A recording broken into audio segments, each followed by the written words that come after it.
Running late for work, I had no choice but to call an Uber. As luck would have it, my boss turned out to be my Uber driver. We stared at each other awkwardly. He raised an eyebrow and asked, "Let me guess, running late?" Me. Later, he docked my pay. I gave him a 1-star review. I still can't figure out how I got tangled up with Jake Harrison in the first place. It all started one random afternoon in elementary school. He pulled my hair, I slapped him right across the face, and somehow, that legendary slap tied me to the CEO's son for half my life. In elementary school, we were desk mates. I bent down to tie my shoelace. He held my neck down, refusing to let me up. In middle school, we were in the same class. I mentioned the wind was strong outside. He told everyone sitting by the windows to open them all. In high school, I thought I'd finally escaped him, but on the first day, he planted himself in the seat right behind me. Thought I'd gone off to private school, didn't you? With his sharp features and bright eyes, he still had that boyish charm. Sorry to disappoint, but I decided to earn my way into college. Like your spot at Westbrook High wasn't pulled by connections. I watched him transform from the kid everyone avoided in middle school to Mr. Popular with friends in every direction. Partly because he got really handsome, but mostly because everyone finally realized being rich is awesome. At that age when everyone was kind of status conscious, he casually gave everyone in our class a PSP for his birthday. He taught us an early life lesson. Sure, all roads lead to Rome, but some people are just born there. In high school, Jake copied all my homework, yet somehow ended up first in class every year. It turns out it wasn't just natural talent. This guy was secretly grinding through practice problems at midnight. His friends really backed the wrong horse. During the day, he'd mess around with his buddies, not studying at all. At night, he'd study like crazy. I even caught him online practicing vocabulary at 3 a.m. several times, betraying their whole too cool for school act. When he decided to grind, he really went all in. He changed from knowing nothing in middle school to acing everything in high school. I asked him why. He gave me that sly smile of his. With your grades being so good,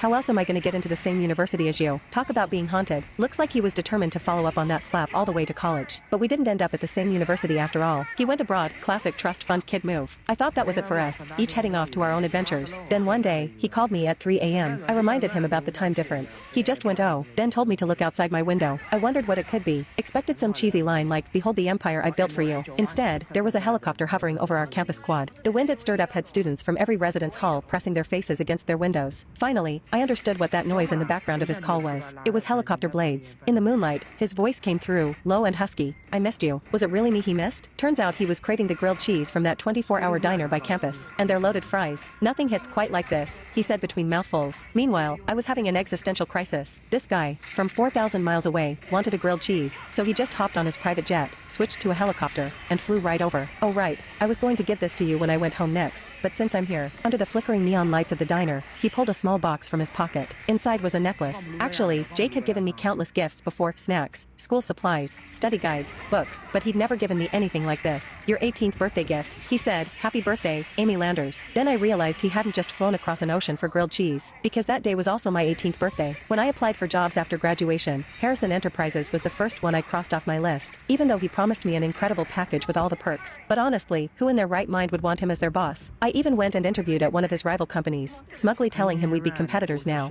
May the best business win. He just chuckled over the phone, said I was naive and cute. I didn't get what he meant at the time, until a week after starting my job. Before I'd even finished orientation, we got the announcement. My new company had been acquired. New CEO, Jake Harrison, late for work, caught an Uber with my boss as the driver, and lost my perfect attendance bonus. You'd think growing up in the same class as a billionaire's son meant I was loaded too? Reality check. I'm broke as hell. When I turned 18, my dad kicked me out. If there's one thing Jake had that totally crushed me, it was his money moves. Especially when he smiled sweetly while telling me I'd lost my attendance bonus. "Come on, Mr. Harrison, we can talk about this." Of course I wasn't going to give up. It was the end of the month, and I'd worked so hard to be on time every single day. "I'll do anything." He raised an eyebrow, his interest clearly piqued. Leaning against the steering wheel of his Rolls Royce, under that starlit roof, his smile turned playful. "How about you cook dinner for me? Rich people must be insane." I warned Jake to lower his expectations. I rarely cook. He just nodded. Mr. CEO said he'd pay for everything, so I went all out. Lobster, king crab, you name it. He just leaned on the shopping cart, resting his chin on his hands, lazily watching me spend his money. Whatever, emptying the whole store probably wouldn't even make a dent in his trust fund. After raiding the seafood section, I politely asked if he needed anything else. He was scrolling through his phone, barely paying attention.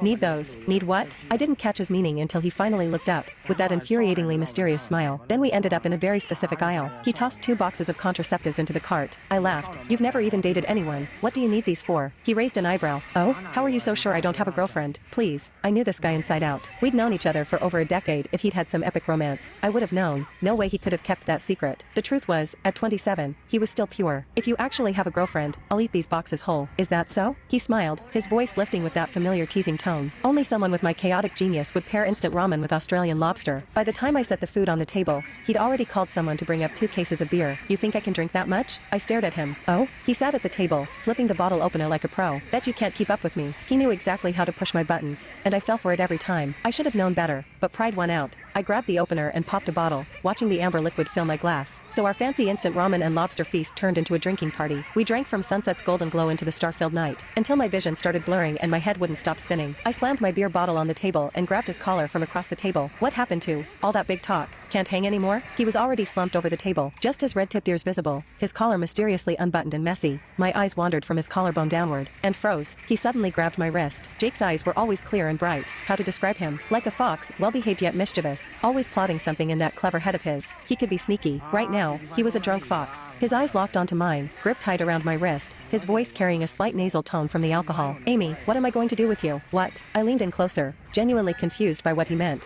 There was still some space between us, but suddenly he closed the gap. His hot breath hit my ear, and I felt like if we got any closer, my heart skipped a beat. He was the one who challenged me, acting all confident, yet here he was drunk before I was. I tried to steady him. Instead, he just collapsed his full weight onto me, eyes downcast, his breath now on my neck, still letting out that soft laugh. Jake Harrison. I gritted my teeth, slowly dragging him toward the front door. I'm calling your driver. Managed to find his phone in his pocket. The unlock code was my birthday. Back then, he'd explained why he used my birthday as his password. Said it was just so his mom couldn't guess it. Never thought he'd keep using it for 5 years straight. His phone layout was simple, contacts easy to find. I wasn't trying to snoop, but a message popped up, catching me off guard. Sweetie, same room tomorrow night, 806, waiting for you.